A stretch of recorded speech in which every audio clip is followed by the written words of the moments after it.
7% of all people who have ever lived are alive today. That's too many. Look, I don't want to sound ungrateful for modern medicine and the general concept of not dying, but maybe we've overdone it.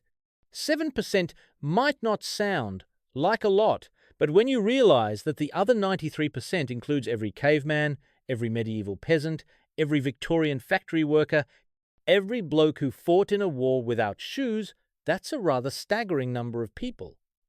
And yet, despite this, I still can't find someone who can fix my boiler for less than £500. It also means that if ghosts were real, we'd be in serious trouble. You think your flat is haunted? Statistically speaking, every single square inch of Earth has been occupied by at least one person at some point. Your kitchen?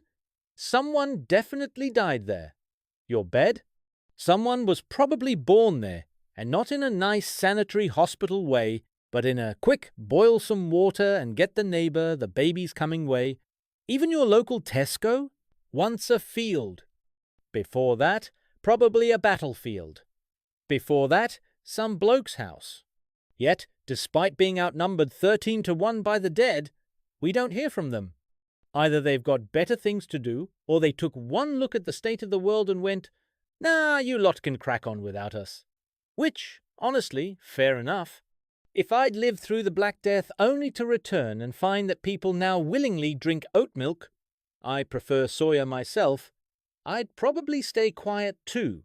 Where are all the ghosts then? Now, I know some people believe in ghosts, but let's be honest. Most hauntings involve a single sad Victorian in a nightgown. That's it. Just one. In a world where the dead outnumber the living 13-fold, you'd expect at least one angry Neanderthal. Where are the caveman ghosts? The medieval knights still clanking around? The ancient Romans yelling "Av" at the top of their lungs in the middle of Greg's? No, it's always a Victorian child called Emily. And somehow, despite dying at age 7, she's fluent in Latin and capable of writing "get out" on a steamed-up mirror. If ghosts were real, there'd be so many of them we'd have to introduce a queuing system. The London Underground would be even more unbearable, packed to the rafters with living commuters and thousands of lost spirits still trying to get to work on time. Your broadband wouldn't just drop out randomly. It'd be haunted by a medieval monk trying to reconnect from the afterlife. And every single pub in Britain would be filled with the collective spirits of everyone who's ever muttered, "Just one more pint, then I'll head home," and never quite made it. Maybe we're the problem. Perhaps the reason we don't hear from the 93% is that, from their perspective, we're the annoying ones. We're here making noise, paving over their old stomping grounds, and worst of all, bringing back mullets as a fashion choice. Maybe they're watching us, shaking their heads, thinking, "We survived the Great Fire of London for this?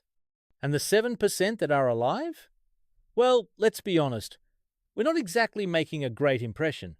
There have been thousands of generations before us. And yet, here we are in 2025, still unable to agree on how to pronounce scone. We've had all of human history to get our act together, and what have we done with it?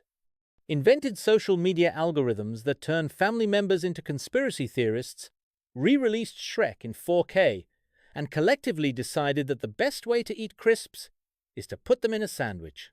If the 93% could come back, they'd probably refuse on principle. And yet, here we are. Still, I suppose we should be grateful we're in the 7% rather than the 93%. The living have one major advantage over the dead. We can still complain about it. We can still write sarcastic rants about ghosts, make bad decisions, and, crucially, spend an entire evening watching terrible television before muttering, "I really should go to bed," and continuing to scroll for another 2 hours. When you think about it, that's the real miracle of human progress. Not the pyramids, not space travel, not antibiotics. No, the fact that billions of people have come before us, and yet we get to be the ones here, alive, arguing online about whether Jaffa cakes are biscuits or cakes. Well, that's gotta count for something.